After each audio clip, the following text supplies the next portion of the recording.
Alors bonjour à tous. Je vais vous parler en fait dans cette conférence de mon nouveau centre d'intérêt. En fait, il s'agit de parler ici d'intelligence artificielle et de comparer les performances de l'intelligence artificielle à celles de l'homme et du singe. Alors, l'objectif de cette présentation, ça va être de reproduire des expériences de la littérature scientifique. Au tout départ, elle a été destinée à des élèves de l'IUT Mesures Physiques en première et deuxième année comme conférence d'ouverture. Et donc, dans les protagonistes, eh bien, il y a l'intelligence artificielle et notamment, ce qu'on va regarder, ce sont les algorithmes de deep learning en particulier.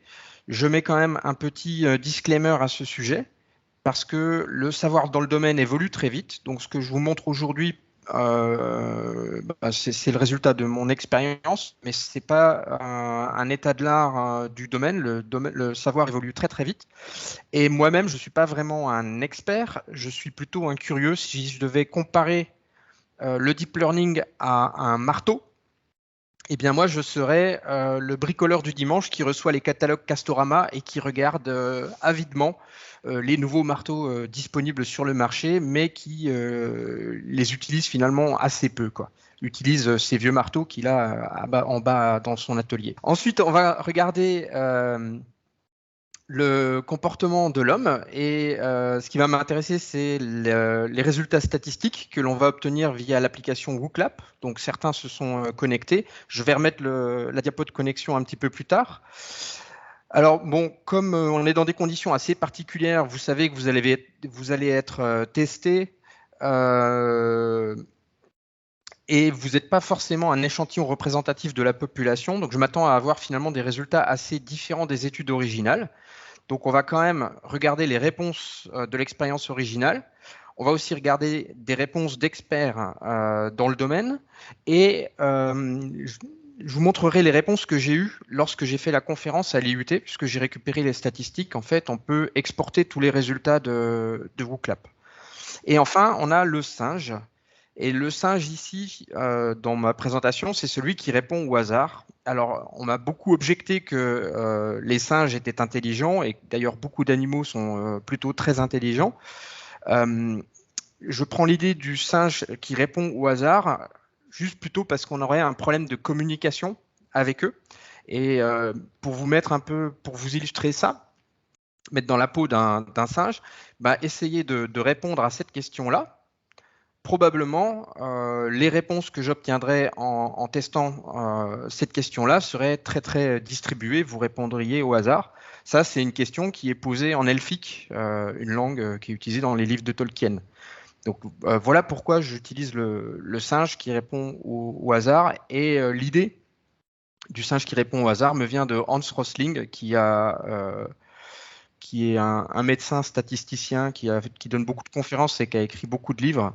Je vous recommande notamment celle où justement il utilise quelque chose de similaire à WooClap qui s'appelle How Not to be Ignorant about the World.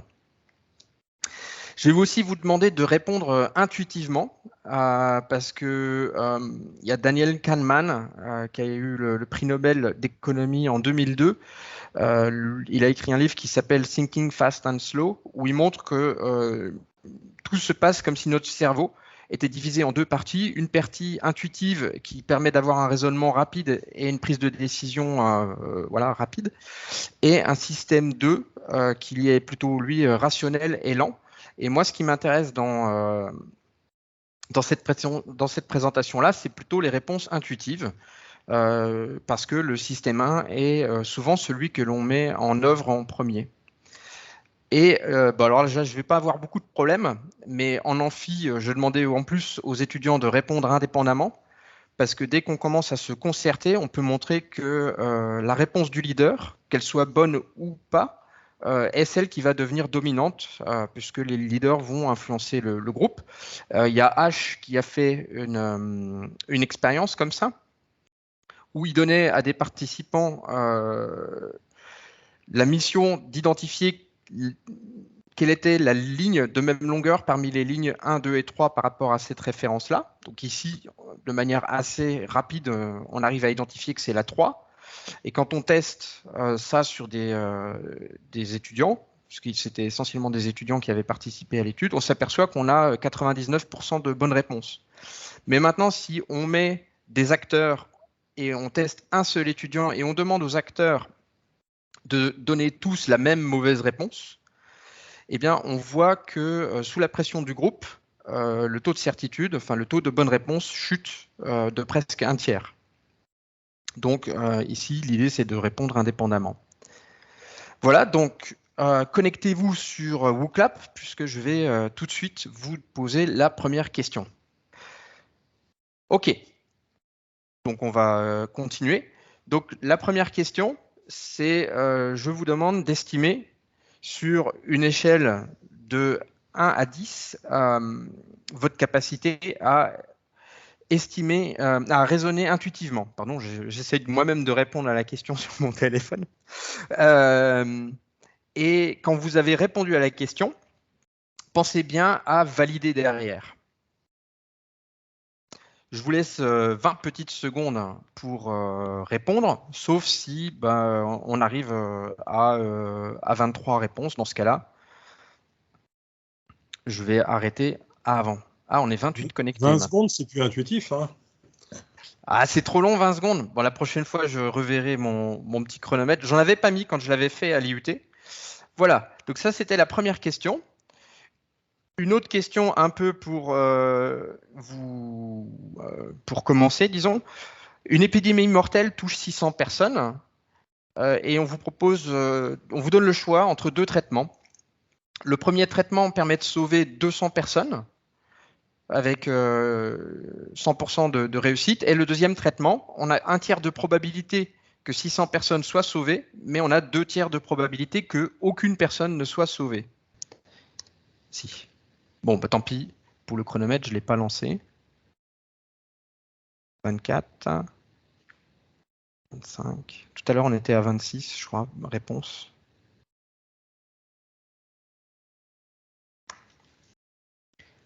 Voilà, on va passer à la suite.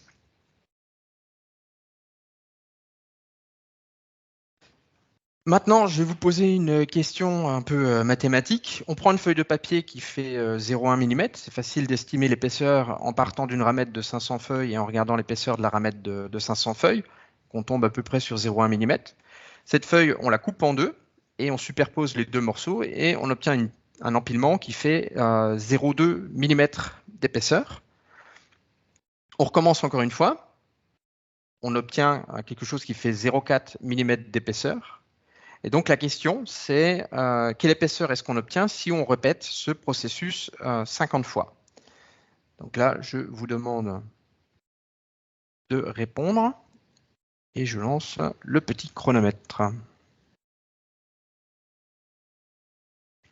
Et donc cette question-là, on va la débriefer quasiment directement après, quoi.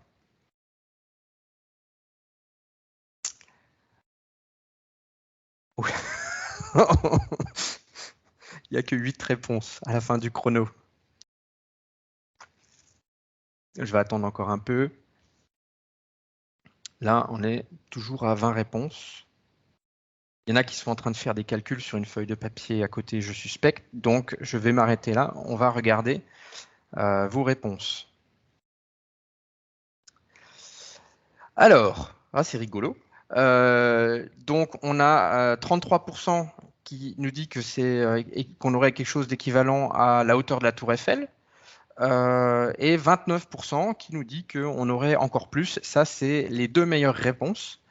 Et les étudiants de l'IUT mesures physiques, eux, ils avaient répondu à peu près, on avait à peu près le même profil de réponse, soit des gens qui donnaient la première réponse, ou soit des gens qui donnaient la dernière réponse. Et en fait, la vraie réponse, c'est encore plus. Donc ici, c'est pas la réponse majoritaire, ça l'était, mais c'est rigolo de voir la distribution qui finalement ressemble beaucoup à celle que j'avais obtenue à l'IUT. Alors du coup, si c'est encore plus, je me permets de vous reposer une deuxième question. Donc c'est la même,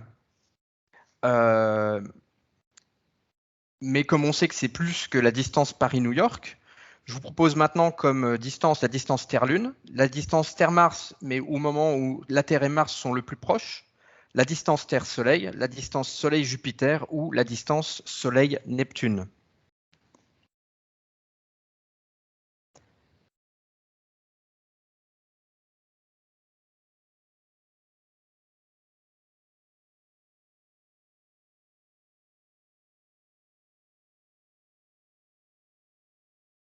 « 17, 18, 19, 20. Bah, c'est parfait, 22. Donc, la distance Terre-Soleil qui l'emporte avec 32%, non 36%, la distance Terre-Lune. Ouais, remarquez, ça se joue à une personne près là. Donc, la réponse, ben, il suffit de calculer 0,1 fois 2 puissance 50. On trouve ça en millimètres, ce qui nous donne ça en kilomètres, pardon. Et on voit qu'on est à peu près au niveau de la distance Terre-Soleil. Ce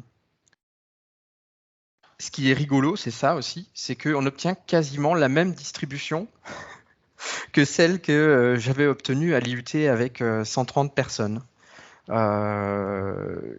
trouve ça assez fascinant. Je ne sais pas si c'est le hasard ou, mais voilà. Et donc, on va comparer maintenant nos différents protagonistes. Donc, au jeu de la feuille pliée, le singe, lui, ben, il va répondre au hasard et donc il va avoir 20% de chance de tomber sur la bonne réponse. Et si on lui demande une estimation, là, il aurait vraiment aucune chance de trouver le bon résultat. Là, ce que je voulais vous montrer, c'est que l'exponentielle est très contre-intuitive et que l'homme, il a plutôt le cerveau qui est câblé pour des phénomènes qui sont linéaires. Alors, encore une petite, avant d'attaquer sur la réponse de l'intelligence artificielle, encore une petite question sur l'exponentielle. Là, j'ai pris une croissance exponentielle qui était la croissance du nombre de cas de Covid avant que l'on mette des mesures de confinement. Donc, depuis le premier cas, le 28 janvier, jusqu'à la date du confinement annoncée le 16 mars, on avait, en faisant une régression exponentielle, on a cette courbe-là. On peut voir qu'elle double tous les 3,2 jours. Et donc, si on s'amuse à prolonger cette courbe exponentielle, on arrive à toucher la moitié de la population le 66e jour. Et donc, la question que je vous pose, c'est quel jour, si on a mis 66 jours à toucher 50% de la population, quel jour on va toucher l'ensemble de la population? Donc là, il faut répondre. Je vous mets un petit chronomètre.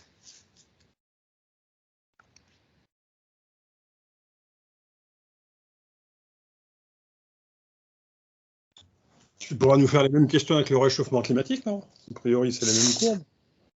Alors, j'ai dans mes slides de backup, non pas le réchauffement climatique, mais la consommation d'énergie avec la croissance exponentielle, mais je l'ai enlevé parce qu'autrement la conférence était trop longue, quoi.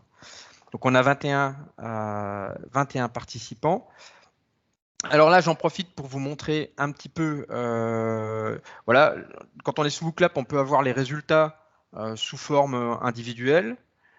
On peut avoir les réponses citées le plus fréquemment. Donc, on voit que c'est 67 jours qui a été cité le plus fréquemment, 68, 70. On peut avoir les statistiques sous forme d'un histogramme. Et là, j'avoue que je ne suis pas super content avec la façon de présenter l'histogramme. Pour moi, il manque un peu des options pour présenter les résultats, parce que j'aurais bien voulu avoir plus de détails dans la zone qui m'intéressait et moins de détails autour des grandes valeurs. Je vais vous montrer l'histogramme tel que moi je l'ai obtenu et traité sur les réponses de mes étudiants à l'IUT Mesures Physiques. Donc il y a un pic à 69 qui est en fait la bonne réponse, puisqu'on double tous les 3,2 jours, donc on va doubler 3,2 jours après les 66 jours. Et là, ils avaient une première belle distribution. Et puis après, il y a la distribution de ceux qui ont surestimé. Et donc, si je reviens sur les données qu'on a eues là, on voit qu'on n'a pas tout à fait la même distribution, mais on est autour de 60. Par contre, on est autour de 60 avec une réponse... pardon, si je regarde ici. avec comme réponse majoritaire 67.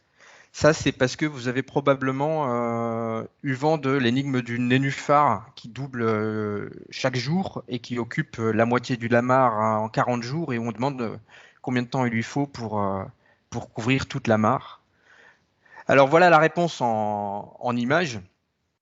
Donc je prolonge l'exponentielle, on voit que la courbe réelle des cas s'écrase très très rapidement et on voit le 66e jour la moitié de la population française touchée et le 69e jour la totalité de la population qui serait touchée. Alors bien sûr c'est un jeu dans l'ordinateur, en réalité une croissance exponentielle dans un modèle physique réel se comporte pas de cette manière-là, quoi. Mais pour vous dire aussi que l'exponentielle est contre-intuitive, et je vous avais promis des réponses d'experts. Pendant le Covid, on a tous un peu eu des occupations qui pouvaient être différentes des occupations habituelles, et ça a été le cas de Thomas McAndrew, qui s'est amusé à récolter des prédictions d'experts sur les taux de Covid aux États-Unis. Toutes les données qu'il a collectées sont disponibles en ligne sur son site, sur sa page perso.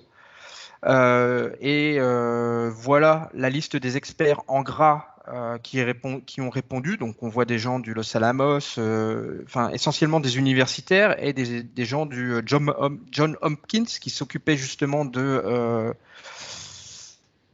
suivre le Covid officiellement aux États-Unis. Et voilà les réponses qu'il a obtenues de ces 18 experts. Donc ici, j'ai mis la date ici, pouf. C'était sur une étude qui avait été lancée le 16-17 mars, donc au moment où on entrait en confinement, et on demandait aux experts de prédire la quantité de cas le 29 mars. Donc 11 jours plus tard, quoi. 12 jours plus tard. Et voilà ce qu'il a obtenu comme distribution. Et là, il y a quand même 3 choses qui sont remarquables. La première, c'est que les barres d'erreur se recouvrent pas toutes. Ça, c'est juste la légende, hein, le premier. Les barres d'erreur se recouvrent pas toutes, donc ça veut dire que tous les experts sont pas d'accord. Là, c'est les barres d'erreur à 90% de certitude. La deuxième, c'est que les barres d'erreur, quand on a une incertitude sur la taux de croissance, on devrait avoir des barres d'erreur qui sont asymétriques. Bah là, il n'y a que 22% des experts qui mettent des barres d'erreur asymétriques. Et enfin, alors qu'on avait 6000 cas au 17 mars aux États-Unis, au moment où l'étude a été lancée, voilà la prédiction réelle. On était à 143 000 cas. Et donc là, on voit qu'il y a seulement 17% des experts qui avaient fait une prédiction dans la barre d'erreur, quoi. Et tous avaient largement sous-estimé le nombre de cas. Alors maintenant, notre intelligence artificielle, comment elle va s'en sortir sur une exponentielle? Un neurone numérique dans le deep learning, souvent, il est linéaire. Donc si on fait l'analogie avec un neurone biologique, hein, il y a un noyau, un corps cellulaire, des dendrites et un axone. Et bien dans le neurone numérique, l'équivalent des dendrites, c'est les entrées, où on prend les variables d'entrée et on les multiplie par un poids. On en fait la somme à l'intérieur des noyaux. Et dans l'axone, on a une fonction d'activation qui souvent est une fonction relue qui a cette forme-là, c'est-à-dire elle est égale à 0 pour les valeurs, pour les sommes pondérées qui sont en dessous de 0, qui sont négatives. Et puis après, on a une droite à 45 comme ça. Donc, ce que je me suis amusé à faire, c'est pas moi qui ai écrit le code, hein. Simon m'a donné un coup de main. Simon, et j'ai oublié de dire que je travaille sur la thématique d'intelligence artificielle avec Simon et Thomas. Donc là, il y a Simon qui m'a donné un coup de main ici. Si j'entraîne une exponentielle en donnant x qui est compris entre 0 et 1 en entrée, et que je crée un réseau de neurones avec 8 neurones comme ça, donc sachant que chaque arête correspond à un paramètre, donc j'ai un modèle avec 16 paramètres pour modéliser une exponentielle. Donc ça, c'est le code Python que je vais utiliser. On voit ici les 8 neurones et on voit aussi ici les fonctions d'activation de type relu. Et donc là, je l'entraîne avec 50 000 données en entrée comprises entre 0 et 1. Et voilà comment se comporte le code. On voit qu'il fait en fait une approximation linéaire de l'exponentielle sur la zone d'intérêt, la zone à laquelle on l'a éduqué. Et on voit que il extrapole linéairement, de manière un peu tangente comme ça, de chaque côté, quoi. C'est là où on voit qu'on est vraiment linéaire. Par contre, on peut introduire de la non-linéarité par deux biais. Le premier, c'est en introduisant de la profondeur, donc c'est en empilant les couches de neurones. Donc là, après, je vais reprendre l'étude en mettant non pas 8 neurones, mais 16. Et là, le nombre de paramètres, je ne me suis pas amusé à le calculer, mais vous voyez, il correspond au nombre d'arêtes. Donc on a beaucoup plus de paramètres pour entraîner notre modèle. Et par la fonction d'activation.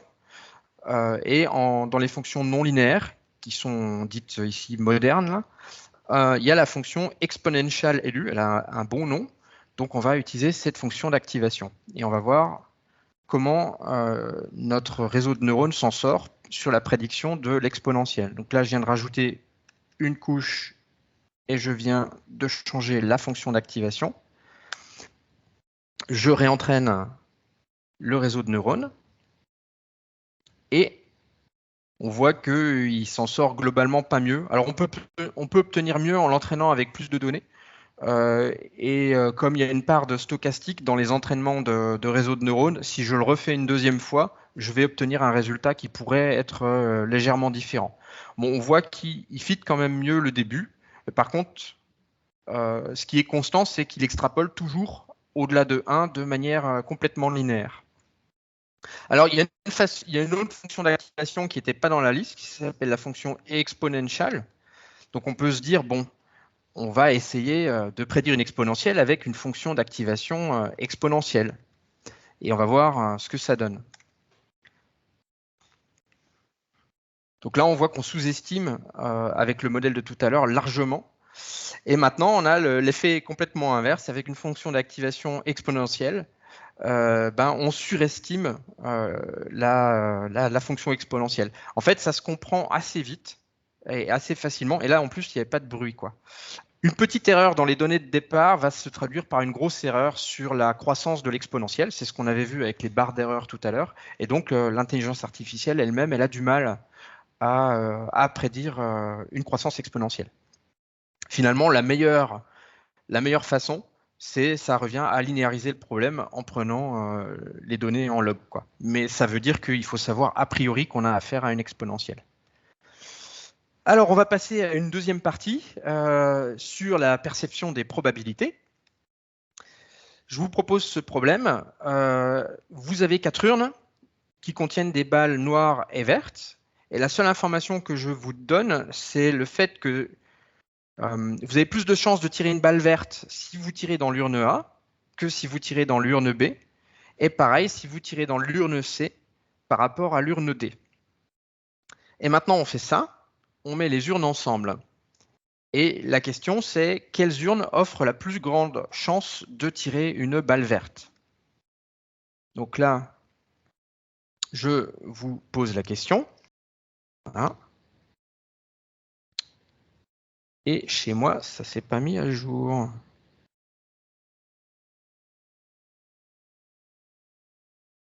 Alors chez moi, j'ai dû rafraîchir pour avoir la question qui arrive.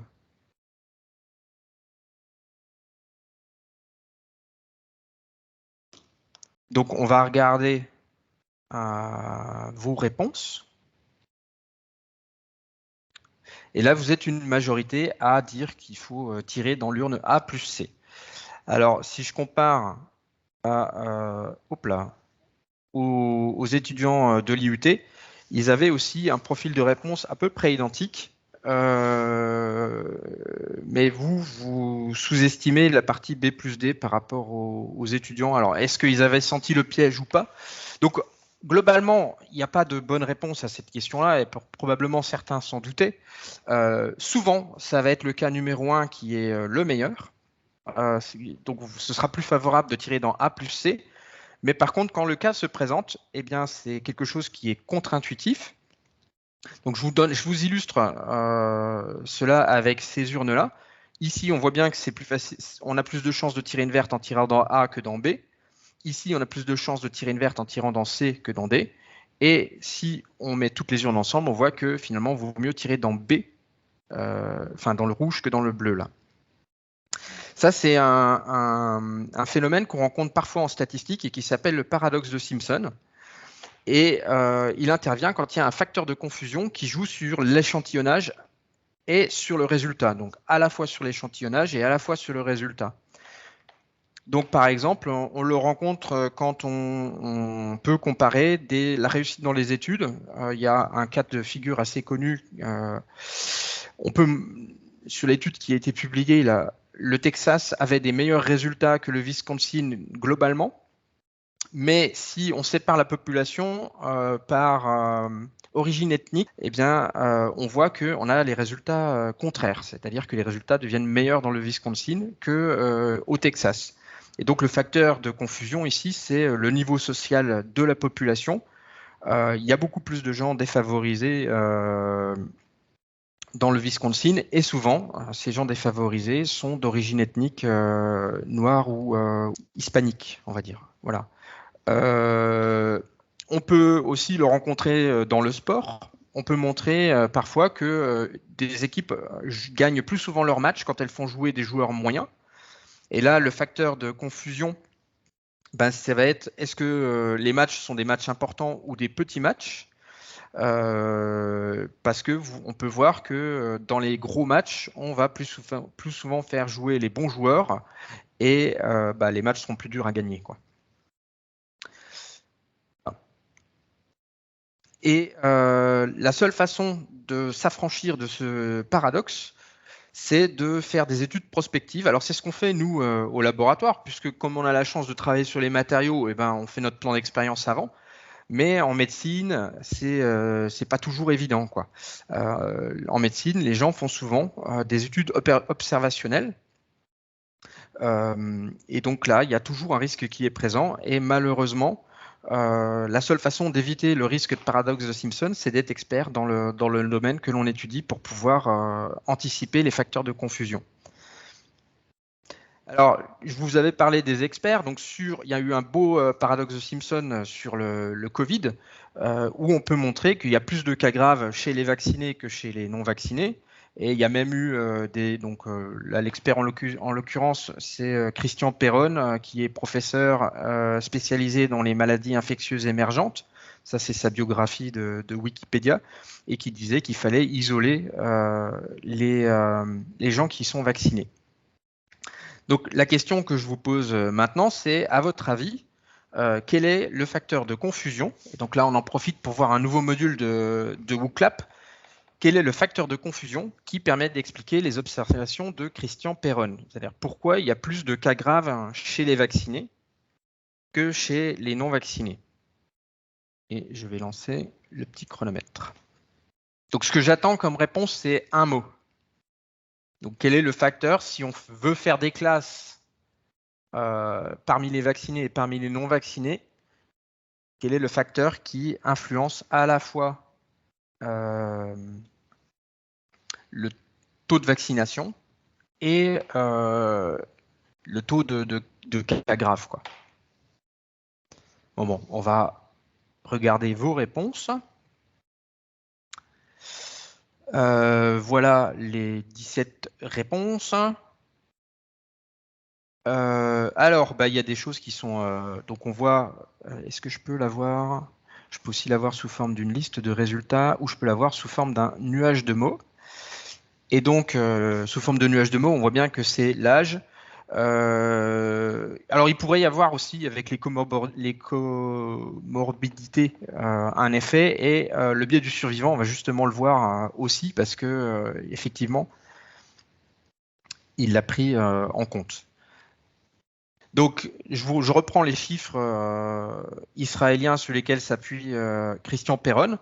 Et donc, on voit bien qu'il vaut mieux être dans les vaccinés. Donc ici, parmi les vaccinés, ceux qui n'ont pas de symptômes sont en vert. Les barres sont proportionnelles au nombre de cas exprimés en millions d'habitants. La Là, on a les formes graves et on a le facteur de confusion ici qui est l'âge, quoi. Et en fait, ce que fait en plus Christian Perron, c'est que lui, il regarde que ce qui se passe dans les hôpitaux, c'est-à-dire il regarde que les cas graves. Et donc là, évidemment, on a 30 millions de cas graves chez les vaccinés contre 23 millions chez les non-vaccinés. Donc on a plus de vaccinés dans les hôpitaux que de non-vaccinés. Voilà. Donc on a 57% de vaccinés dans les hôpitaux. Et vous avez donc cette erreur-là d'oublier ce qui se passe dans les formes bénignes, c'est un biais qui s'appelle l'oubli de la fréquence de base que l'on trouve quand on joue avec des pourcentages assez régulièrement. Et en plus, Christian Perron a utilisé le biais de confirmation, puisque dès le début de la crise du Covid, il a apparemment eu des déclarations polémiques et insuffisamment étayées du point de vue scientifique. Alors l'intelligence artificielle avec le paradoxe de Simpson, est-ce qu'elle va se faire avoir? Eh bien, je vous présente ici des données fictives où on voit la consommation d'alcool en fonction du niveau de libido.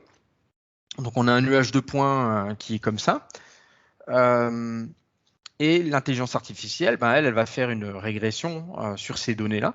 Pas forcément linéaire, mais elle va essayer d'approcher au mieux la fonction niveau de libido et consommation d'alcool. Ça pourrait donner quelque chose comme ça. Mais si on regarde ce qui se passe par classe, donc les hommes majeurs en bleu, les femmes majeures en orange et les mineurs de plus de 16 ans en gris, eh bien, on va avoir des tendances qui sont complètement inverses.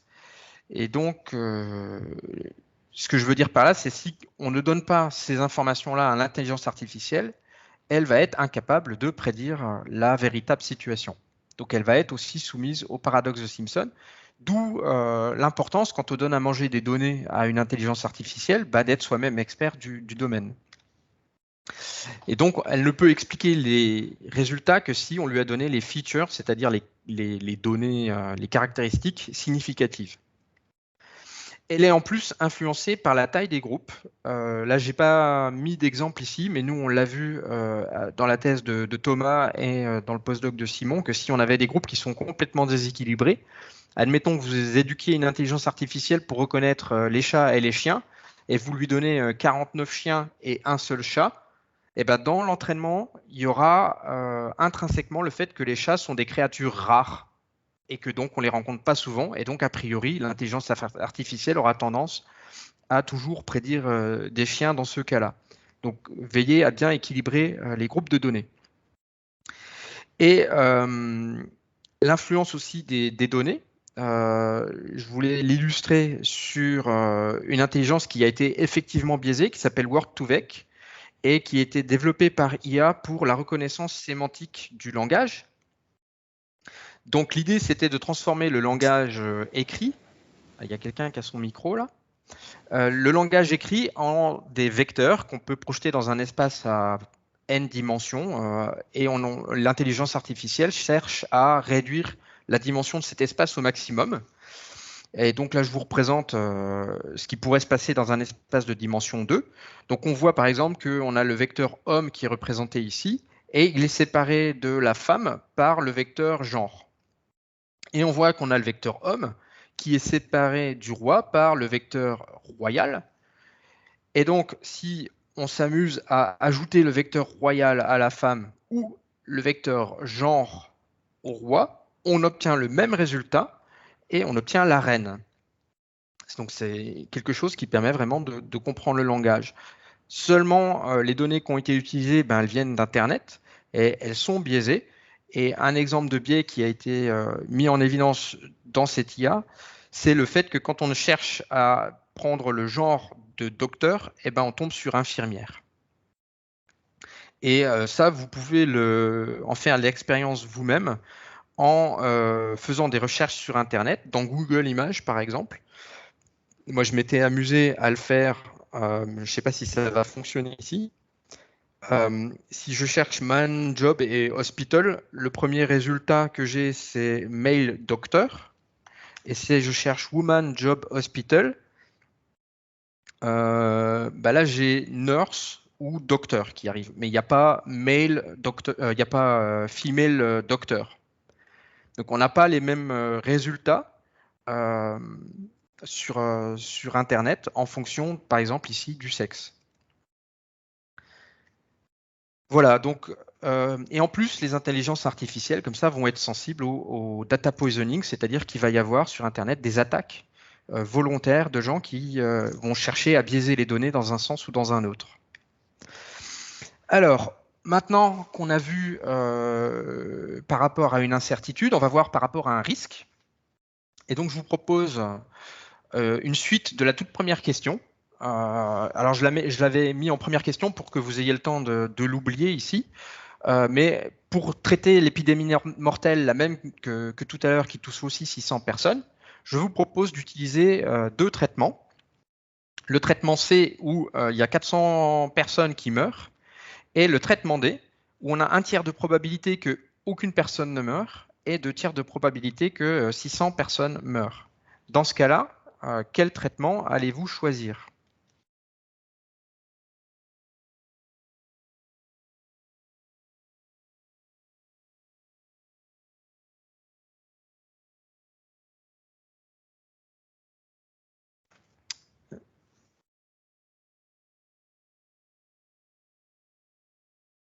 Donc là, on a 17 réponses, 18, 19.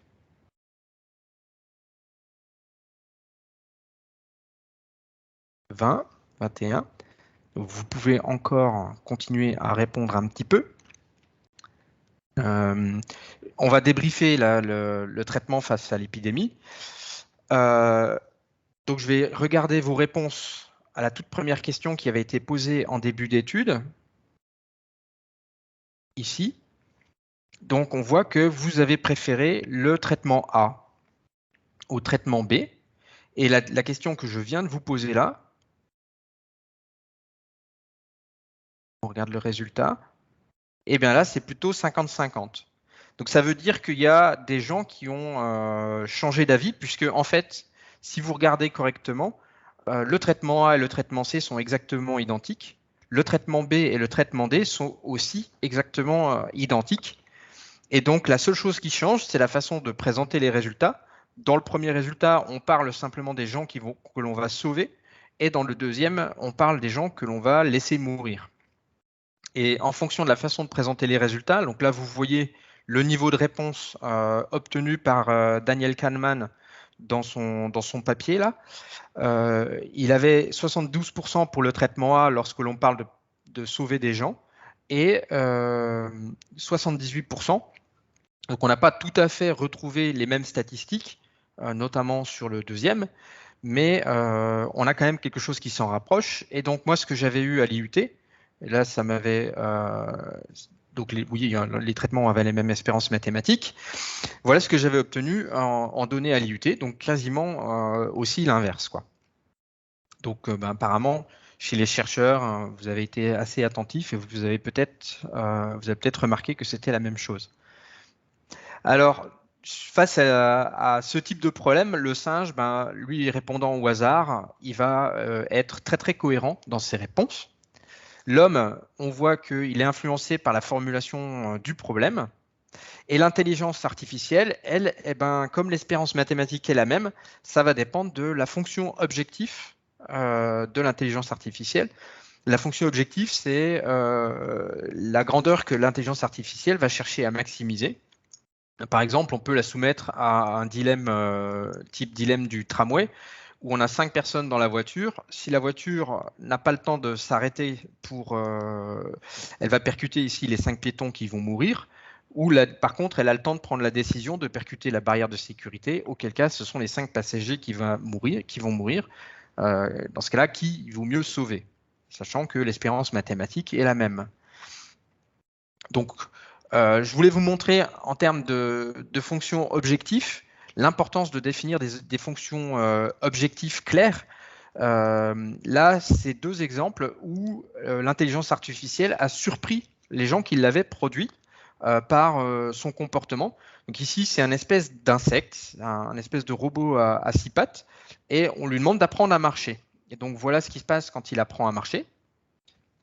après un entraînement, donc il marche, voilà, il n'y a pas de problème.